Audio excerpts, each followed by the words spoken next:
Hello, world. Patricia, O'Connor, and Frida, Reba, Dorothy. It's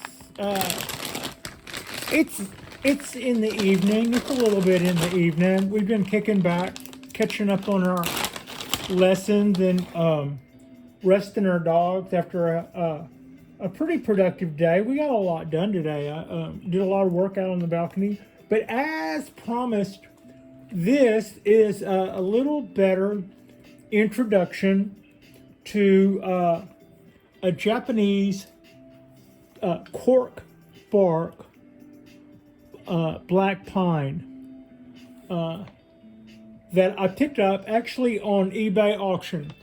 Just having a little look at this tree, cork bark, really thick.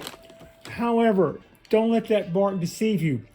There is a lot to be excited about this tree. I was pretty excited upon seeing this tree. When I saw it on the auction, I noticed that for a cork bark Japanese black pine, almost you never see one of these that aren't on their own, that are on their own roots. You almost never see one of these that are growing on their own roots. They are 99.99% of these guys or more are growing off of are grafted. That's what I'm trying to say. Most of these guys are grafted. The other Japanese black pine I have, it was grafted well with a variety of pine that barks up quite a bit. So its transition is pretty professional. It's pretty okay. It's a pretty sweet looking tree.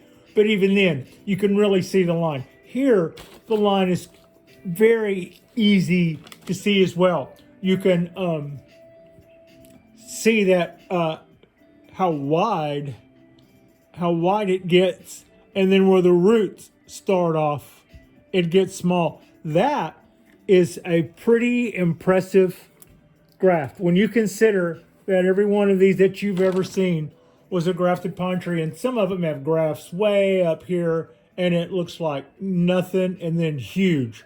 But and there's things you can do about that, but it's like, what do you then decorating that tree, or trying to, not decorating, but then styling that tree becomes more a matter of that, how to deal with that.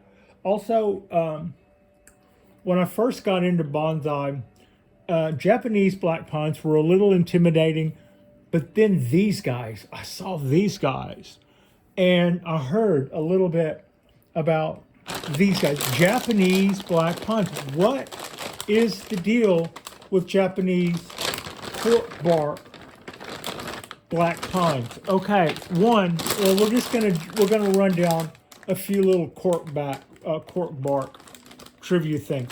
In bonsai, we have many species of trees for whom the word cork bark is a part of their description. There's cork bark maples, there's cork bark elms, there's cork bark oaks, there's cork bark black pines, there's cork bark ponderosas. Okay, let's just say this right off. I think without exception there is a possibility of there being a cork bark version of every pine, because whereas a cork bark oak will give us acorns, which will make a cork bark oak, and a cork bark maple or a cork bark elm will give us seeds that will provide trees like that, or trees with winged bark. A cork bark pine is not as much a species of pine as it is a mutation brought on by we don't know what. It gets it early. It happens probably in the seed. It is, I've heard, less than 1 in 1,000. I've also been told that the cork bark variety of ponderosa is considered to be, in Yamadori, is considered to be the holy grail of Yamadori bonsai. The fact is, pine trees have got to be 10 years old or so before their bark starts to do anything cool. So if you were a part of a factory and you started 10,000 seedlings, you might have 2 or 3 of these and not know it. But the odds are they wouldn't survive that first 10 years for you to find them out and find that out because they're finicky. These guys were born with an ailment that causes them to try to throw off whatever it is that's got them. And the way it tries to throw that off is by making a hellacious amount of bark. They're beautiful trees. I don't think you can import them because they're considered to be something with and it's not like anybody's going to get the sniffles from this thing, or we'd all be trying to give our other trees the sniffles. So what's really, really, really, really, really, really rare, what's really rare is a Japanese cork bark pine on its own rootstock. So how could you get one of these on their rootstock? You could start 10,000 seedlings and keep them all for 10 years and make sure you didn't lose any along the way until you got them to bark over, and see if you got the odds that way. Or you could possibly graft one to some regular Japanese black pine stock, and you can get one fairly good shot at getting one that way. If you started off with a dozen seedlings, you could probably get 5 or 6 little cork bark Japanese black pines going that way. And if you get good at it, you could probably end up with one like this, although there's still room for improvement. It's kind of late in the game, but if you guys have been watching our videos, I've been kind of trying to preach what I'm learning more about now. It's like, it's not like I know all this stuff, but I'm going, come on, y'all should be doing this. It's like, here's what I should have been working on before, and here's what we're going to try to do, and watch me as we go along, and we're going to see how this goes. And what we've been doing the last year is working on roots, which is where this graph fails. I mean, it didn't fail. It's actually an awesome job. And we can see in this pot some exposed roots.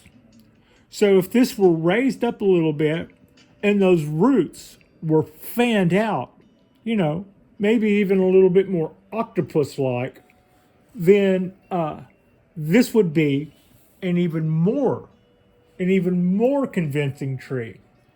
So what I really like about, now, while we're going on about this, I'm just going to keep going on with the cork bark pines for a bit.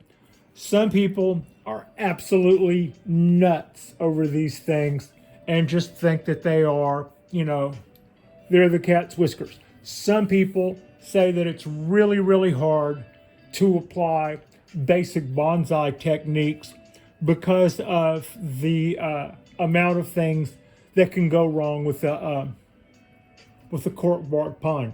In fact, they tell you that you can treat them like a regular Japanese black pine until they reach a certain age.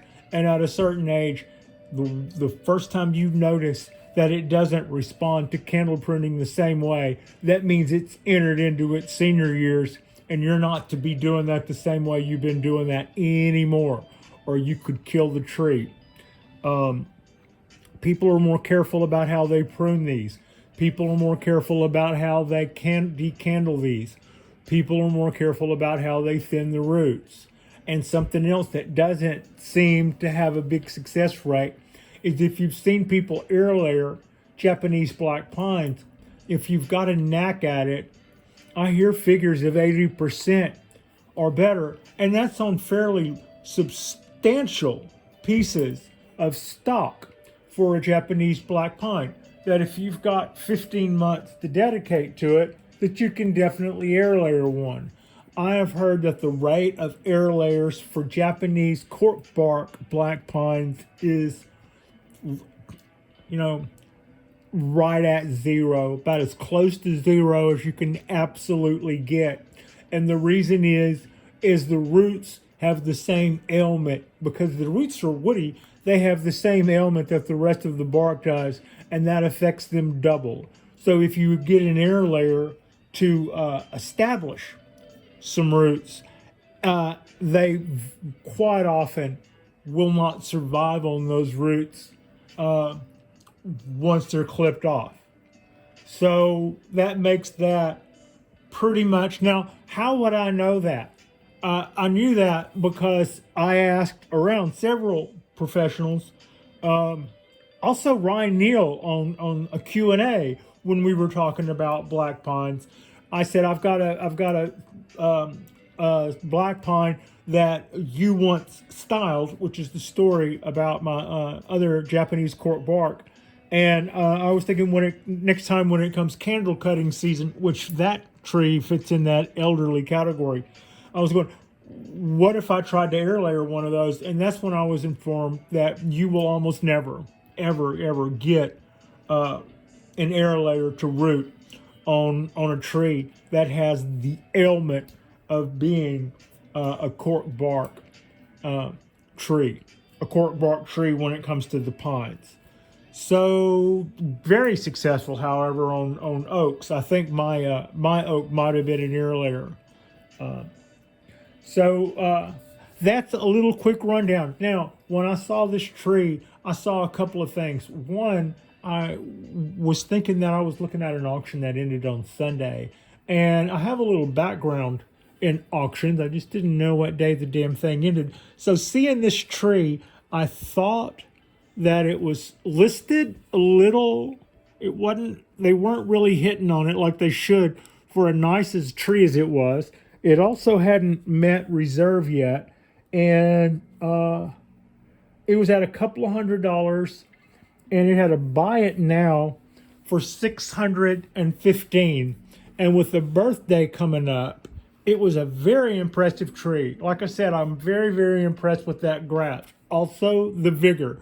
1, 2, 3, 4, 5. And without being able to tell any more from the picture, 6, 7, 8 big candles shows this to be a fairly young tree that's, lots and lots and lots of vigor. It needs to, frankly, it could use a little bit of a pruning because we can't see it. We can't see what's going on there. But basically underneath all those needles, it does one of those. And this one has a branch on the end, which I just wired and brought back. That's this guy. And then it has a branch opposite, which is over here. That, I guess that's fine. Behind it, there's another branch, and it's doing that. This back one, like my fingers, the back one is the smaller of the two. I would probably keep the back one and cut this one. However, you know that thing I said has a 0 chance of success? A graft? I would cut this branch. Where are you pointing? I would cut this branch right here. Chop this the first time I get a chance to prune. Could have been tonight, right? But instead, when it comes in a minute, I'm going to reduce the needles all in here. I'm going to cut the bark back. I'm not going to do that tonight because I don't have a carving knife that I think is sharp enough to do that without hacking it up. But I'm going to reduce the needles there. I'm going to put the band there. I'm going to punch a hole in the bottom of one of my little my little soft pots, stuff it full of wet peat moss, and we're going to put that pot right there and see if we can get it to take off on its own, make its own roots. And I'm not going to, even if we do get it to make roots, we're not going to go nuts about cutting it off. We will start reducing a lot of this other branches on here so that we can see what it is this tree looks like. The second one of the two, that would be over here. This guy has 2 branches coming off the end and 1 or 2 or 3 coming down along the side. So this guy on this side is going down and back, and the one on the other side we could do up and forward or something, or up and around, do something kind of bonsai-like in that way. But we've got a good bit of pruning to do, and I've got a little bit of wiring to do. I've also got some new wire coming in tomorrow. So I'm just going to hold this right now at there. I thought I would show you this tree. I thought I would show you what it is we plan to do with this guy. It's got some cleanup. It's got some cleanup coming its way. It's got a lot of energy, and it's still in this training pot. So I am going to reduce some of the branches a little bit. I am going to try to do our air layer here, and then at some point I may try to raise it up in this pot a little to try to get the roots fanned out more, but I'm not going to get in too big a hurry about that. I will not repot it. I will not repot it until next year, I don't think. So yeah, let me see if I can show you how. Okay, let me see. Come down like this. All right, we can see all those branches. We could reduce these numbers quite a bit, and then that leaves the other side here. This could, not even sure what I want that to do, but this side's already got something going, and this side can go. This side could go up and back, and we could start doing something with all of this stuff. It's just overly thick. Whoever has had it before me did an excellent job of just increasing its vigor and increasing its health, but it's got all of these options and all of this growth on here and all of these things that need to be pruned and shaped or done something to. And here we go. I saw an opportunity, and I thought I would bid a number that would make the bid a number that would make the reserve light go off. And then I thought once they saw the reserve light go off, somebody would probably bid against my number. And then I would evaluate how that made me feel. And that would allow me to decide whether or not I wanted to up my bid. However, I thought it wasn't a bad deal at its buy it now price of $650. The problem with that is I was going, you're being greedy. You just bought a damn tree. So I went, yeah, but if you got this tree for what you just bid, you would be happy. And otherwise, somebody's probably going to outbid you anyway. Evaluate how you feel whenever you see somebody's outbid you. And 2 hours later, I got a notice that I'd won. And I was like, ha! So, yeah. Played right into little greedy's evil hands. Like and subscribe if you guys haven't already. We're going to do something tomorrow where I'm going to do a little quick catch up on how our bald cypress trees are doing. I'm going to show you how we're coming along on our trunks, how well they're ramifying, and how much taper we're getting, and what we have to potentially look out for when it comes to the taper of our bald cypress trees. Those guys, I was noticing them yesterday, especially the leader that I cut back last year is doing very, very, very well. And its sister trunk, it looks like it's probably a year away from being finished. It's like at some point now where it's gaining momentum quickly, which is also why I kind of put it in high gear and picked up the chainsaw. I have to do a little bit of work to make sure that its rollover rolls over what we need it to roll over, so that it will look like a nice taper on a trunk. All right, that's about all I got. This is our cork bark Japanese black pine that I call black bark. I did this one little candle tonight. That was the keeper. Decided we would just put some put some motion in that guy. I could probably clean some needles back and put some motion in this one back here. We already know that I'm going to try to do a graft off of that one. And then I'll cut it, or either it won't do an inner layer, in which case I'll cut it. So, I'm not worried about losing that graft particularly either way. This other back branch should probably go, because that's actually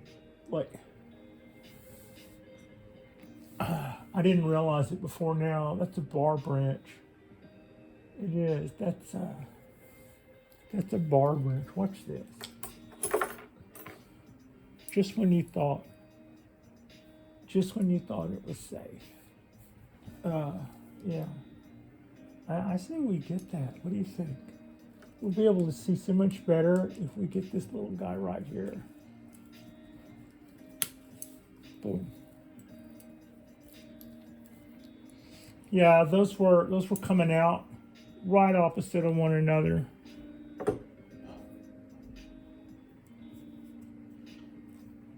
Okay. That opened that up quite a bit. And now we can see what the heck we got. Yeah. Good move. Those guys could have been put on tiny little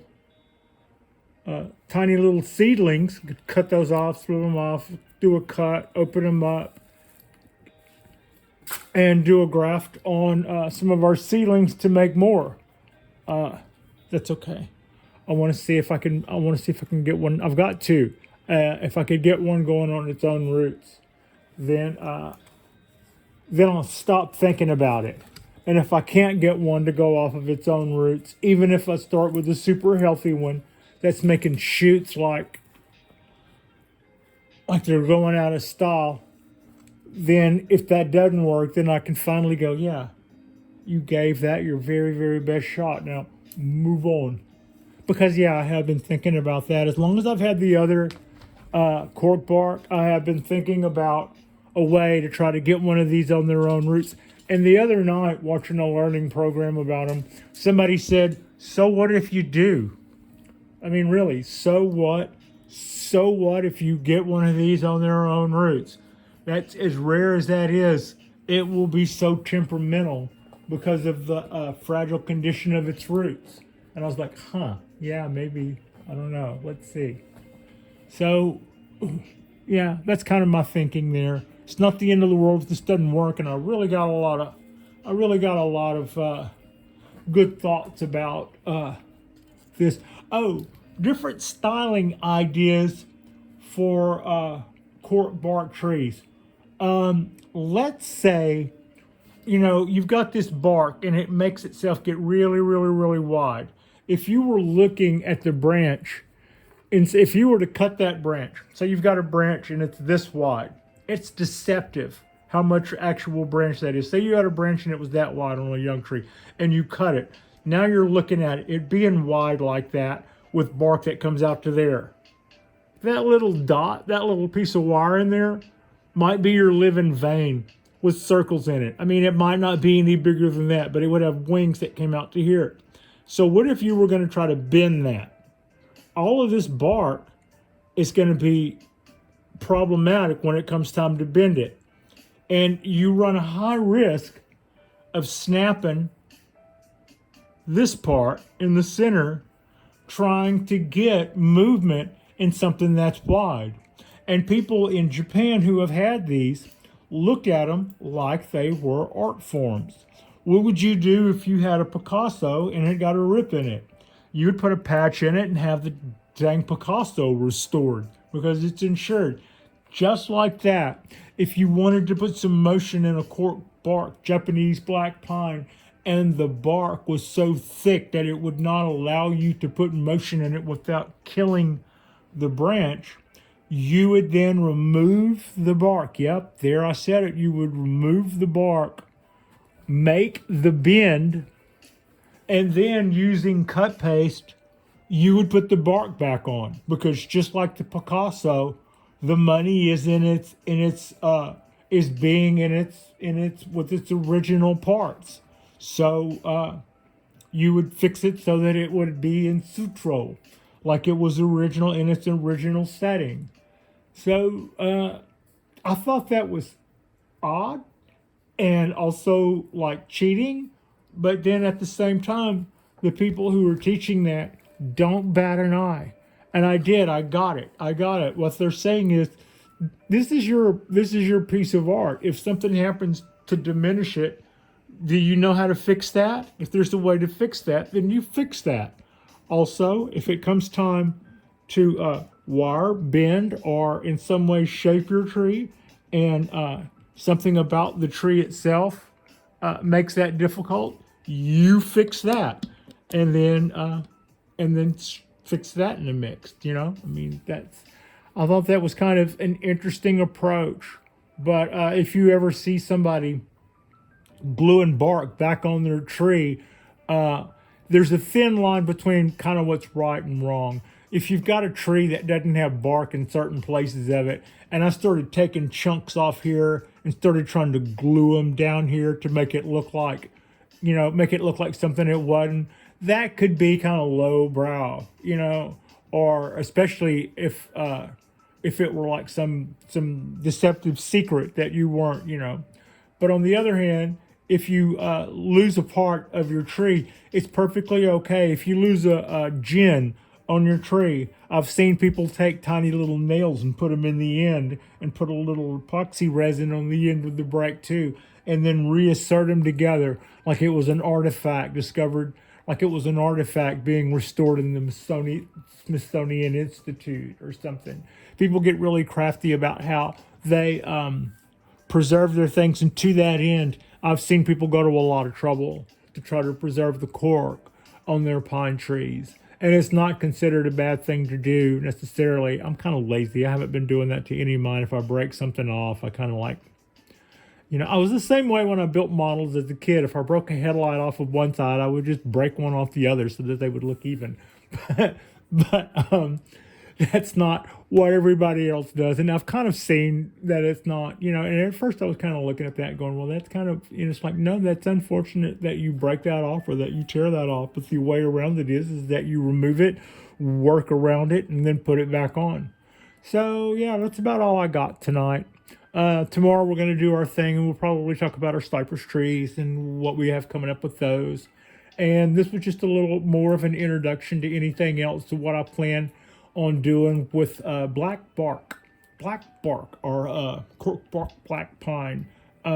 Yeah, like I said, I do plan on trying to take a air layer off that guy, and then we'll prune it, and I'll prune back some of these others.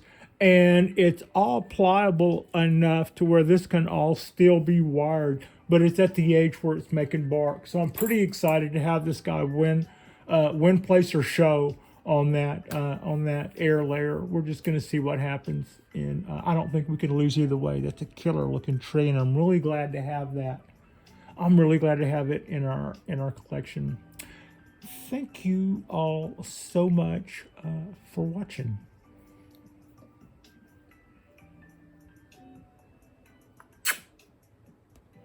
Frida.